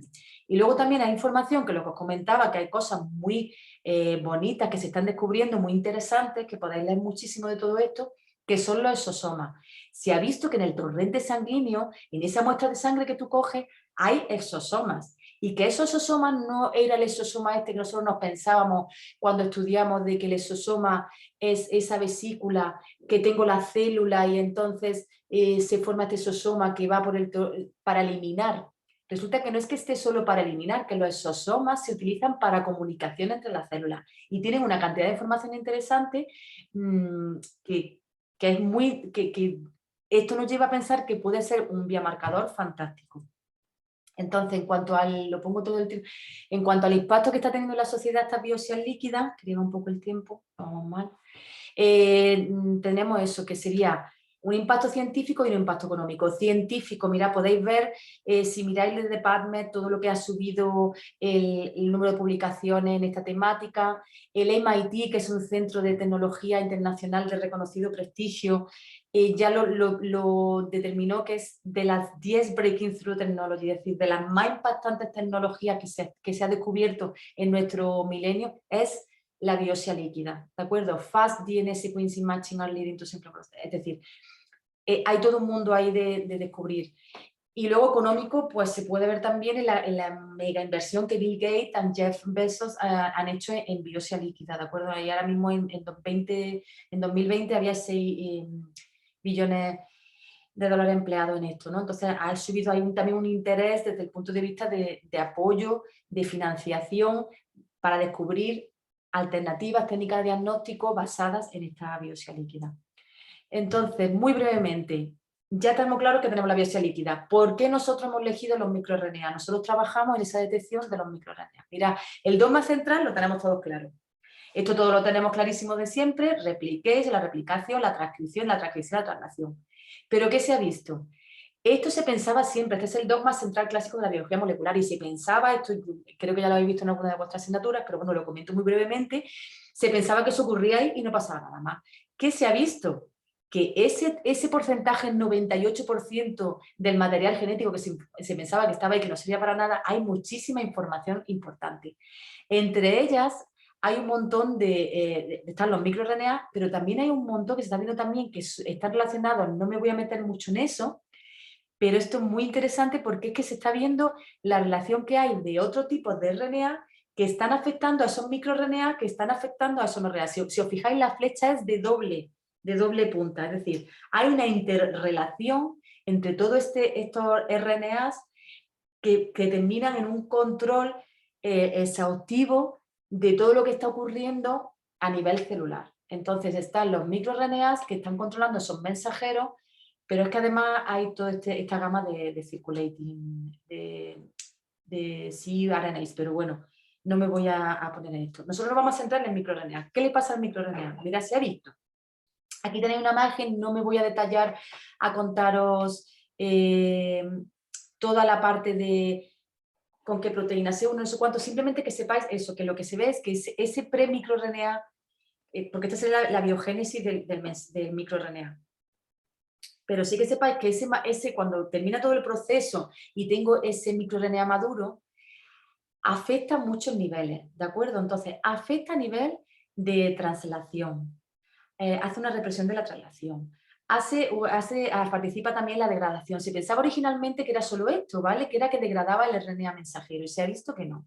Afecta la traslación. Pero es que se ha visto también que puede hacer otros efectos relacionados con ligandos de telero. Es decir, que los microRNA pueden tener efectos post-transcripcionales, como pensábamos, pero también transcripcionales. Y se ha visto que hay relación de los microRNA con degradación del mensajero, como he dicho, con inhibición de la traslación, pero también a nivel de modificación transcripcional, con la modificación de histona y con la metilación de ADN. Es decir, que hay una cantidad de información y de procesos los que están relacionados. Entonces, simplemente, muy brevemente, deciros que hay 2000 y un más microRNA que se han identificado que regulan como unos 20.000 genes. Entonces, esta red, no pretendo que la entendáis, era daros un pantallazo de todo lo que se puede, de todos los genes, ¿vale? Todos los rojos son diferentes genes, y los que tenéis, los azules, son puntos de encuentro de diferentes genes que están interrelacionados por el efecto de un particular microRNA que lo está controlando. Esto se ha visto que esos niveles de microRNA puede ser unas veces que puedan ser supresores del tumor, que pueda haber microRNA que sean supresores de la metástasis y que pueda haber oncogenes. Es decir, hay mucha regulación. No me voy a meter más en eso, pero que sepáis que toda esta cascada quiere decir que yo puedo tener un particular, fijaros por aquí, no lo podéis ver en los números, pero es que quería ver que vierais la imagen completa. Lo que os quiero decir es que aquí puede haber el microRNA, por ejemplo, como el 181A, que es que está relacionado directamente con todos estos oncogenes, pero lateralmente está también relacionado con este montón de oncogenes. Entonces, ¿qué le pasa entonces a los microRNA? Pues que son unos biomarcadores fantásticos. ¿Por qué? Pues porque se ha visto que se encuentran en esos fluidos. No solo en suero en plasma, como lo vais a ver en nuestro caso, pero sino también en orina y en saliva. Entonces, pues son unos marcadores muy interesantes porque se han visto en muchos tipos de tumores y entonces, además, el microRNA pues razonadamente estable y es resistente a lo que es el handling, al manejo del microRNA, entonces muy buen biomarker. ¿Por qué? Porque un buen biomarker tiene que ser, que quería decir esto también para que lo tuvierais reflejado, tiene que ser específico, sensitivo, tiene que ser predictivo, robusto, translacionable a otros de estos y no invasivo. Entonces, como un biomarcador, para tener un biomarcador tiene que tener estas características. Y los microRNA y también el ADN circulante, el circulante libre, pues lo presenta.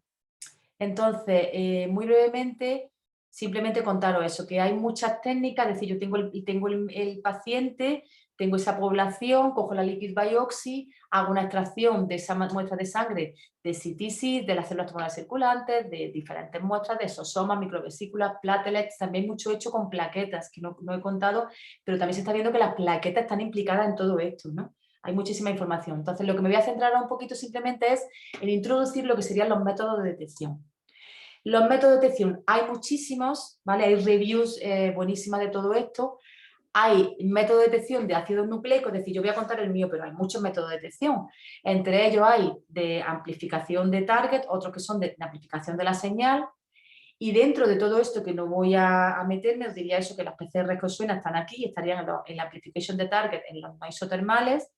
Y yo voy a hablar hoy del amplification de la señal cuando no son enzimáticos, que es Dynamic Chemistry Labeling, que es la tecnología que utilizamos nosotros en este proyecto y la que utilizamos, que fue desarrollada por el profesor Díaz Mochón, que también es profesor de nuestro departamento, y es una tecnología que nos permite detectar ácidos nucleicos con una plataforma química. Entonces, muy brevemente, simplemente contaros que tengo los PNAs, que los PNAs son unos miméticos de ADN, y que a esos miméticos de ADN, porque aquí lo que tenéis es el ADN, ¿vale? Y el ADN, pues esto sí lo paso rápido porque lo sabéis todos vosotros, que el ADN lo que tiene son las bases, las nucleobases, y se reconocen una a otra, ¿vale? Pues lo que se hace es que en lugar de que se reconozca ADN con ADN, yo voy a tener una sonda sintética que va a reconocer a ese ADN. Pero es que además, esa sonda sintética que va a reconocer al ADN, que es mimético en su estructura química, en su backbone, en su esqueleto, es mimético al ADN y al ARN, lo que voy a hacer es dejarle un hueco. ¿Y cómo se va a cubrir ese hueco?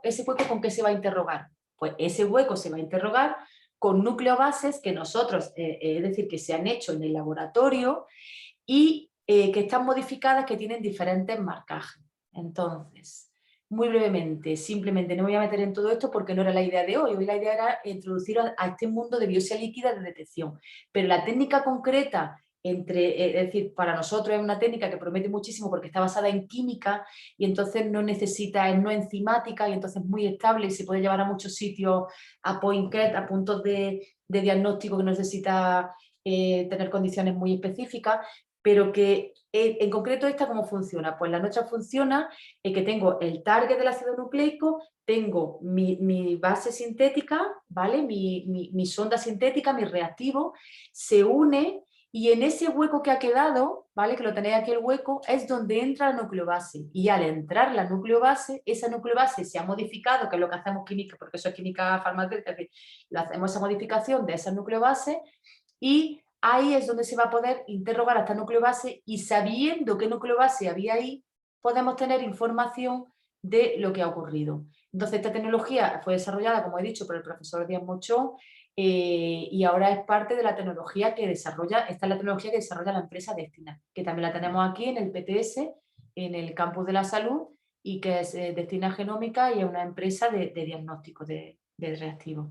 Entonces, simplemente eso, que veáis eso, que en ese pocket es donde se van a incorporar y ya está, poco mal, porque no me quiero tampoco centrar mucho en la tecnología, simplemente que veáis eso, que estaríamos, aquí está la biopsia líquida que hemos cogido las muestras, aquí estaría esa muestra donde está ese microRNA que vamos a interrogar, aquí en este apartado tendríais el step 1 y el step 2, es lo que nosotros hacemos con nuestra química, que es interrogar, capturar y identificar esos microRNA, y una vez que están identificados es cuando hay que encontrar el método más sensible y más adecuado para poder detectarlo. Y ahí es donde entra en juego nuestra colaboración, nuestro trabajo como partner y como equipo con el grupo liderado por el profesor Ángel Orte y del que hoy nos va a contar Emilio las técnicas que están desarrollando y utilizando para poder detectar estos microRNA. Entonces, con esto ya, pues con vuestro permiso, paso la palabra a Emilio. Muchas gracias, Rosario. Tomo el testigo y voy a Presenta compartir. tú. Eso, Sí, voy a compartir yo la pantalla. Vale. Dame un segundito para compartir la pantalla. Aquí la tenemos.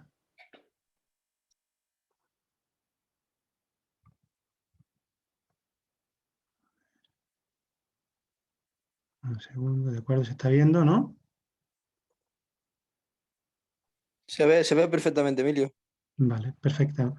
Muy bien, pues nada, en primer lugar, agradecer a los organizadores pues la invitación para hablar, pues nada, y voy a continuar la interesante temática que ha expuesto Rosario. Y bueno, disculpad también las horas tan tardías y sobre todo para hablar de temas relacionados con físico-química que no sé si os van a gustar mucho, pero he traído algo muy divulgativo, ¿de acuerdo? He traído algo muy divulgativo, así que espero que sea agradable para estas horas. Bueno, pues mi nombre es Emilio García Fernández, soy profesor del Departamento de Físico-Química y pertenezco al grupo de Fotoquímica y Fotobiología de la Facultad de Farmacia, ¿de acuerdo? Departamento de Físico-Química, Facultad de Farmacia. Aquí tenéis una foto de grupo, un equipo muy interesante, muy potente. Y nosotros somos especialistas en fotofísica, en fotoquímica. Entonces, en este proyecto entramos en la parte última, ¿no? En la parte última de este largo proceso para detectar biomarcadores interesantes. Y entonces nosotros llegamos, la pregunta inicial es ¿cómo podemos detectar estos prometedores biomarcadores? Pues dentro de este consorcio me consta que Destina, una empresa puntera, pues ha explorado diversas formas de detectar estos microRNA. Y entre ellas, pues estamos nosotros que como expertos en la disciplina, pues queremos detectarlo con la luminiscencia, ¿de acuerdo? Mediante esta herramienta. Mediante este fenómeno físico que es realmente espectacular, supongo que lo habréis visto en alguna ocasión, en la que las sustancias, las moléculas emiten con preciosos colores de diversos tipos, tonalidades e intensidades. ¿De acuerdo? Bueno, la luminiscencia es un término general que abarca pues, conceptos como la fluorescencia, la quimioluminiscencia, que me consta que está siendo utilizada, pero yo hoy os vengo a hablar de la detección de luminiscencia por ventana temporal, ¿de acuerdo? Como consorcio que somos, nuestro trabajo está, pues aparte de en contacto directo, por supuesto, con Destina, pero con la empresa de desarrollo de electrónica de detección, que es Optoi Microelectrónica en Italia, y voy a hablar sobre eso. Entonces, lo primero de todo, me gustaría dedicar un poco de tiempo a explicaros el fenómeno de la luminiscencia, ¿de acuerdo? Entonces, para eso, me gustaría que imagináramos que estamos en una situación agradable, relajada. Vamos a imaginar que estamos leyendo un libro fuera en un parque, escuchando pues algo agradable, pajaritos, un murmullo de agua de fondo, pero de repente hay algo que nos perturba, un accidente, alguien, como aparece en este dibujito, nos golpea la mano. ¿Y qué es lo que nos ocurre, no? Pues nos saca de nuestro sitio, de nuestra casilla. Pasamos de ese estado relajado a un estado de total excitación o locura. Bien, mientras esa excitación dura, ese golpe, pues habrá gente que reacciona pues dando un grito potente hasta que se calma el dolor. Otros pues les dará por chillar, otros por pegar una carrera hasta que se calme el dolor, pero si no es nada grave, al cabo del tiempo volveremos a una situación más o menos igual que la inicial. Bueno, pues las moléculas se comportan de una manera muy parecida, es decir, ellas están en un estado basal, un estado energéticamente fundamental, ¿de acuerdo? Pero cuando reciben una perturbación energética, que puede ser de diversas índole, de diverso origen, y que en nuestro caso, nuestras metodologías normalmente son por excitación de luz, es decir, aportamos energía en forma de luz, de radiación electromagnética, pues también acaban en un estado desencajado, ¿no? Un estado que le llamamos excitado. Tienen más energía de la que tenían inicialmente y lo normal es que acaben por donarla al entorno, ¿no? ¿Cómo lo hacen las moléculas? Pues generalmente se relajan para volver al estado inicial, al estado fundamental, por la que se llama desactivación térmica, es decir, van colisionando unas con otras y van generando calor y así consiguen volver a la situación energética inicial, a ese estado fundamental que hemos hablado. Bien, pero hay otras moléculas que en las que nosotros estamos particularmente interesados que consiguen relajarse emitiendo luz de nuevo, pero una luz con unas características especiales.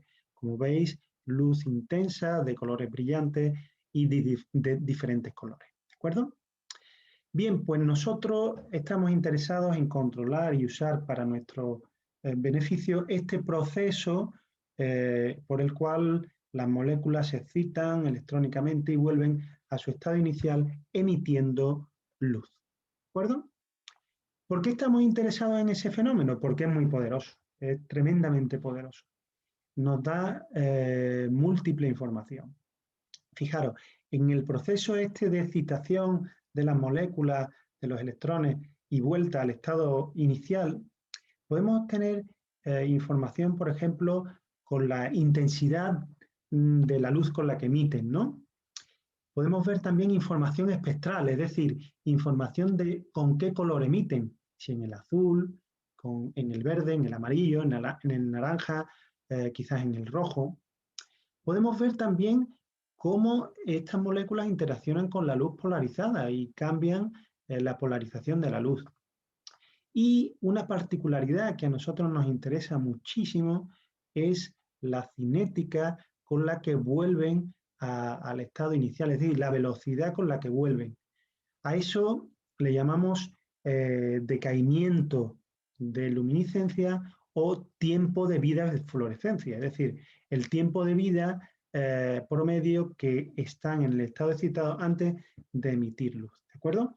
Aquí tenéis en esta gráfica pues un decaimiento, es decir, cómo al principio estas moléculas emiten muchas de ellas con mucha intensidad, pero poco a poco se van apagando, ¿de acuerdo? Al tiempo, vamos a decirlo así, promedio con el que hacen este proceso, se le denomina tiempo de vida de luminiscencia, ¿de acuerdo? Aquí tenemos la misma gráfica en estado logarítmico que vamos a ver varias veces a lo largo de la presentación y en la que nosotros estamos muy interesados. Muy bien, pues vamos a utilizar este fenómeno físico que es la luminiscencia y para ello vamos a utilizar una herramienta bastante sofisticada que es la microscopía confocal de fluorescencia. La ventaja que tiene esta microscopía de fluorescencia que llamamos FLIM, microscopía de imagen, acordaros, de tiempo de vida, microscopía de imagen de tiempo de vida, es que nos da dos capas, es decir, con este microscopio nosotros ponemos aquí la muestra y nos va a adquirir información, pero en dos capas. Una capa con la intensidad con la que emiten estas moléculas y otra con el tiempo que tardan en desactivarse, en volver a esa situación inicial, ¿no? Esas dos capas de información son muy importantes y nosotros en las diversas líneas que tiene el grupo de investigación del profesor Ángel Orte, pues lo aplicamos al estudio de imagen celular. Porque quizás no he recordado, no he dicho que estas moléculas son tremendamente sensibles, es decir, son muy sensibles al entorno físico y químico que las rodea, ¿de acuerdo? Con lo cual, si son muy sensibles, nos van a saber decir con mucha precisión qué es lo que hay en su entorno. Fijaros, en este trabajo, hecho en colaboración con varios grupos, con la Universidad de Leuven, en Bélgica, desarrollaron un conjunto de moléculas específicas, ¿de acuerdo? Y cada una de estas moléculas es capaz de ir a una zona concreta de la molécula es capaz también de emitir con un color diferente y por tanto, pues fijaros, estas dos moléculas que tenemos aquí parece que tienen preferencia por irse hacia las zonas del citosol y ciertos órganos celulares. Esta otra, que es un poquito más lipofílica, prefiere acudir a la zona de las células de membrana, endosoma y lisosoma. Y además tienen la particularidad de emitir en un color diferente, de acudir a una parte diferente de la célula y de hacerlo con un tiempo de vida diferente, como veis en esta imagen de la derecha.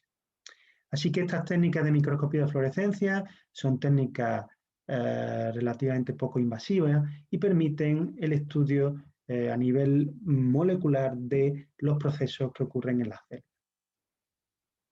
Estas técnicas además están en la última década en bastante auge, ya que en el año 2014 le dieron premio Nobel a estos 3 investigadores por desarrollar una técnica de microscopía de fluorescencia que rompía ciertas barreras que antes no se habían podido rebasar y tenían una resolución espacial mucho mayor, ¿no? En escala ya de las varias decenas de nanómetros, ¿de acuerdo?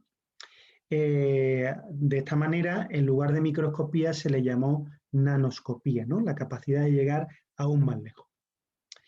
Y fijaros qué ventajas tiene eso. Pues las ventajas anteriores que os he comentado, es decir, que vamos a poner unas moléculas que son capaces de emitir con unas características peculiares que nos van a informar de lo que ocurre a nivel celular, y encima ahora ganamos mucha resolución espacial. Esta microscopía se llama microscopía STED de superresolución, y gracias al gran trabajo de nuestro equipo de investigación, tenemos la suerte de contar recientemente con un microscopio de superresolución en los laboratorios de nuestra Facultad de Farmacia. Esta instrumentación realmente de vanguardia nos sitúa, pues eso, a la vanguardia de instrumentación a nivel nacional y europeo. Bien, como todo, ¿no? En la vida y especialmente en la investigación se presentan ciertas dificultades. Y una de las dificultades que tenemos en la luminiscencia es que cuando excitamos con luz a estas células, las células tienen sus propios componentes naturales. Y muchos de ellos, no todos, pero muchos de ellos son capaces de emitir fluorescencia o luminiscencia.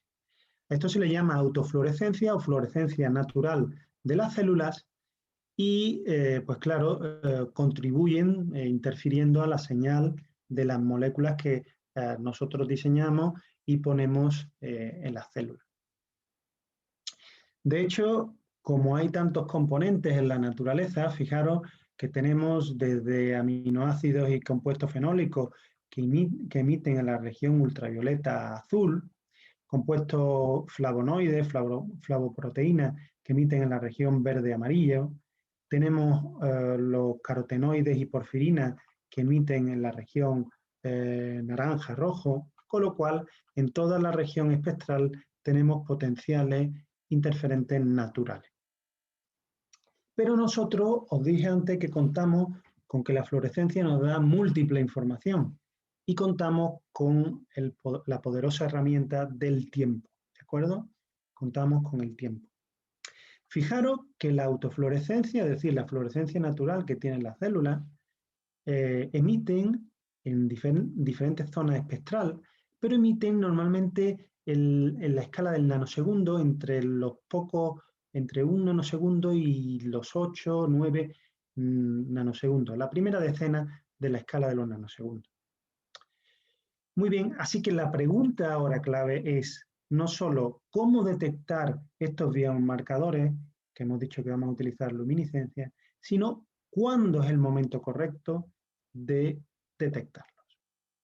Así que fijaros en estos los momentos actuales que vivimos de competitividad al máximo, de que lo importante es llegar rápido, el primero, antes que nadie, ser el pionero en todo, nosotros le vamos a dedicar cierta atención a los últimos, a los que tardan más tiempo en llegar.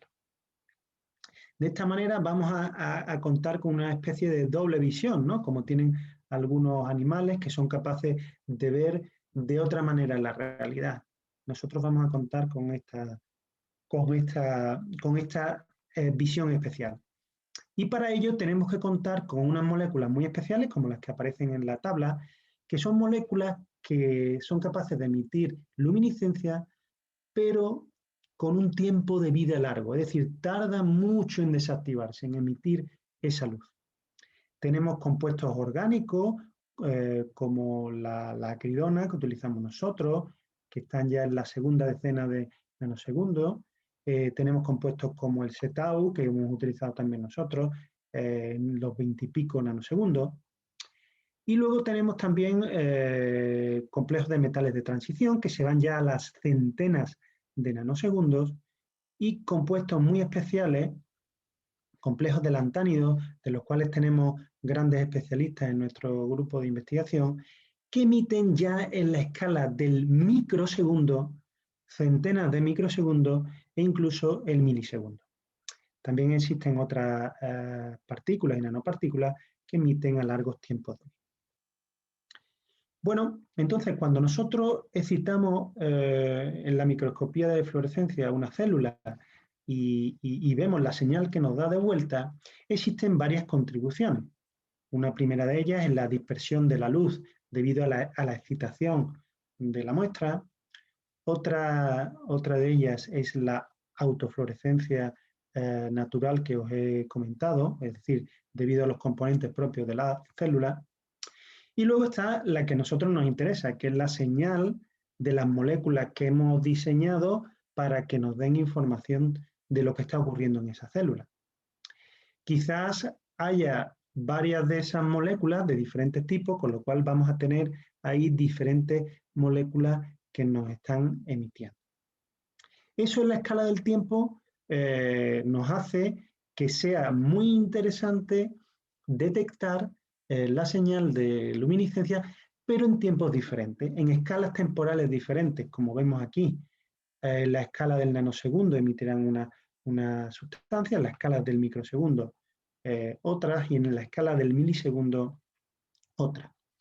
Así que la aplicación de ventanas temporales, es decir, ventanas temporales para la detección, es una estrategia que nosotros consideramos que es muy prometedora para aumentar la señal y detectar estos microRM.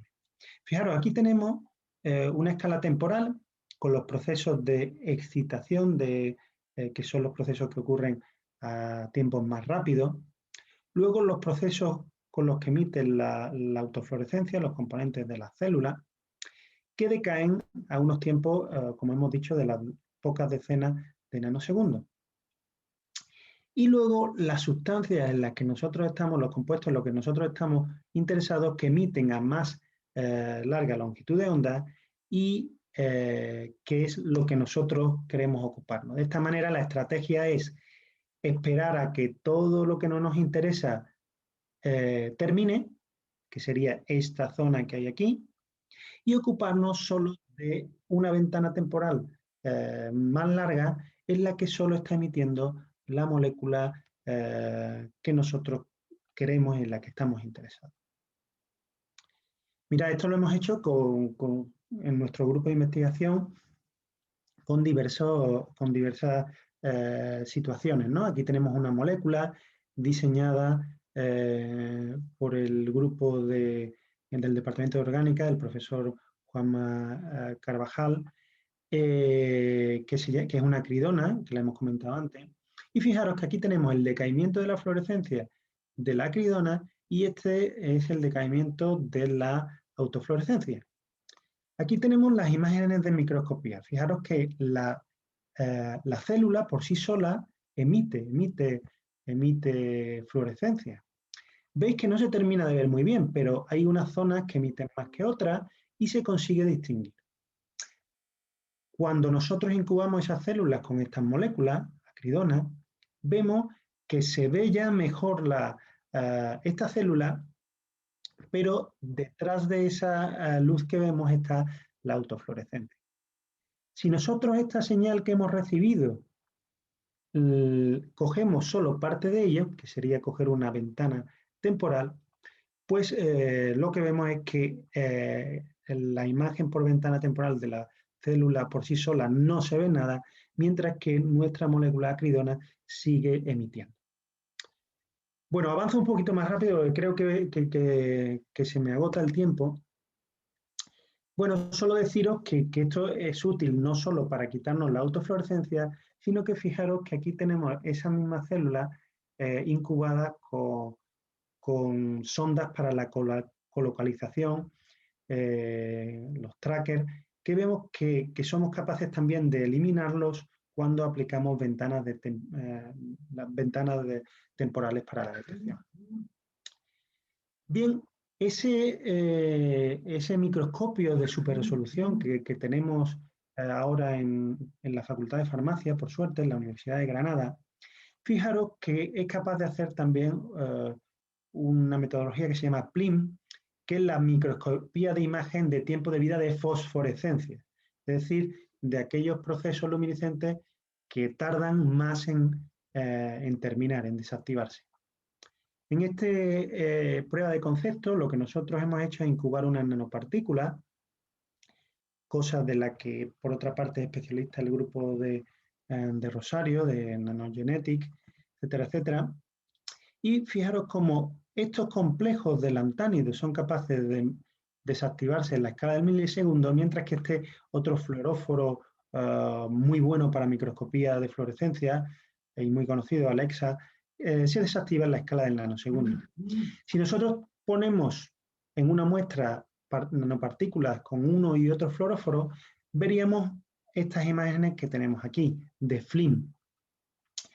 Pero si aplicamos ventana temporal con esta metodología PLIM, solo en tiempos de fosforescencia, vemos cómo estas son las nanopartículas cargadas con el complejo de europeo y estas las del fluoróforo común.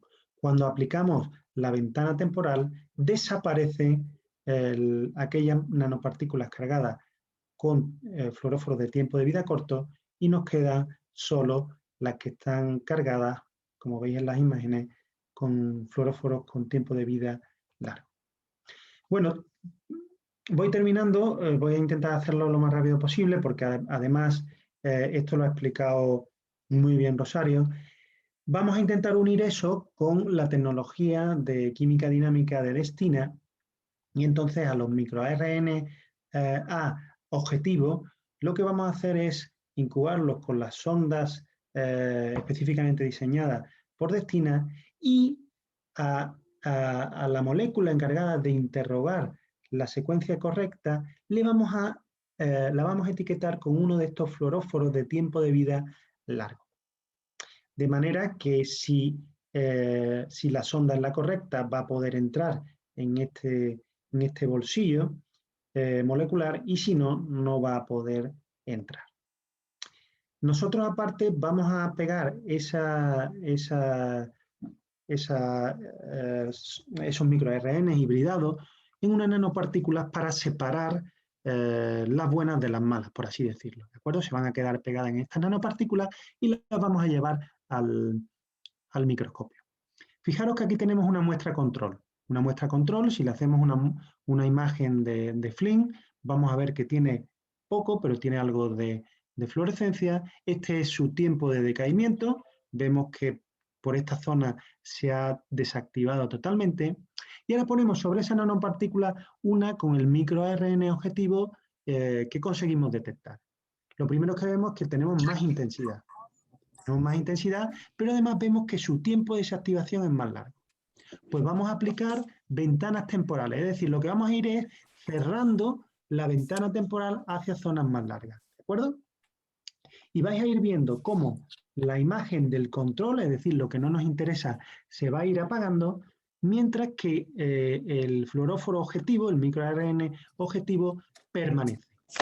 Vamos cerrando esa ventana temporal, vemos que ya empieza a desaparecer las interferencias y nos aseguramos cerrando un poquito más la ventana temporal y vemos que la muestra objetiva sí que tiene esa señal, ¿de acuerdo? Esta es la estrategia de detección de ventana temporal. Con esto, en colaboración con Destina, con Octoy, con el consorcio de un proyecto europeo anterior, hemos sido capaces de detectar inequívocamente microRN 122 relacionado con enfermedades hepáticas y vemos como en las muestras positivas, otras muestras con simplemente una mutación en uno de las nucleobases y el control blanco, ¿no? El control, todas ellas dan intensidad de luminiscencia, pero cuando aplicamos la ventana temporal, solo las que son positivas son las que nos están dando señal.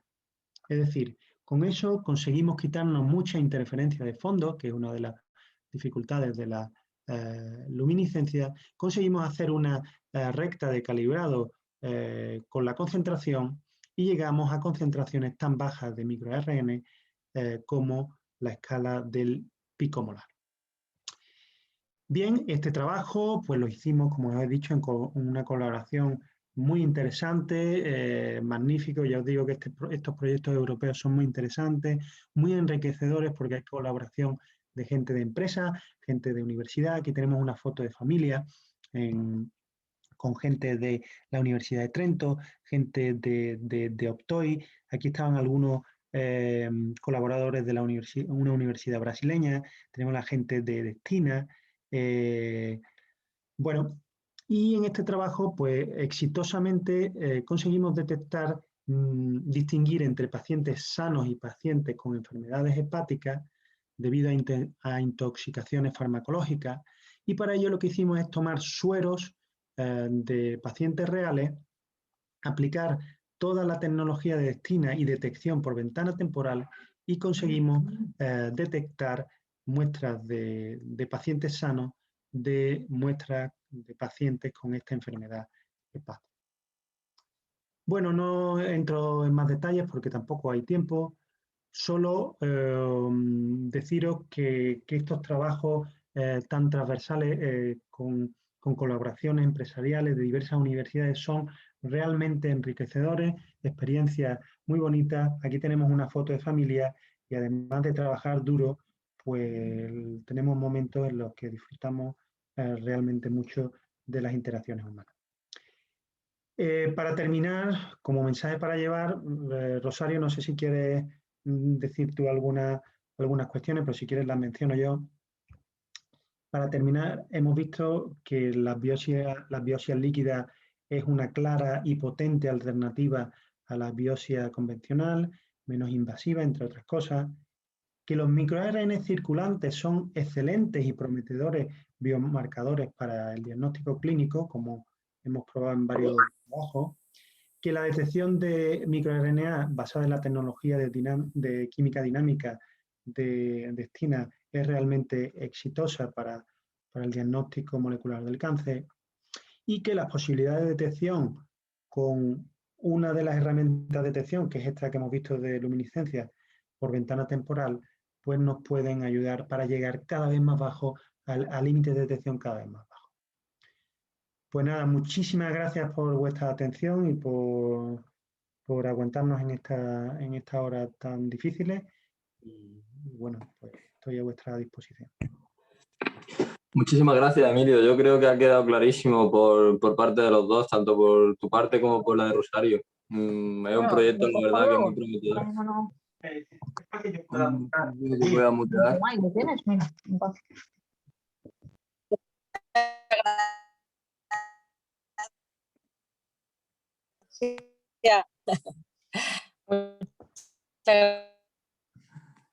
Se te escucha entrecortada, Rosario. Bueno. Vale, ya está. Parece que ya lo hemos conseguido. Uf. Esto cuando se pone a dar problemas...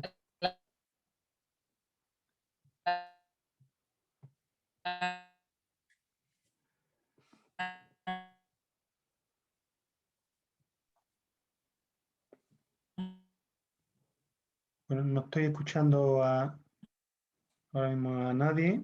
Vale, ¿se me escucha bien, Emilio? ¿Me Sí, confirmas? ahora sí, te escucho. Vale, perfecto. Fenómeno.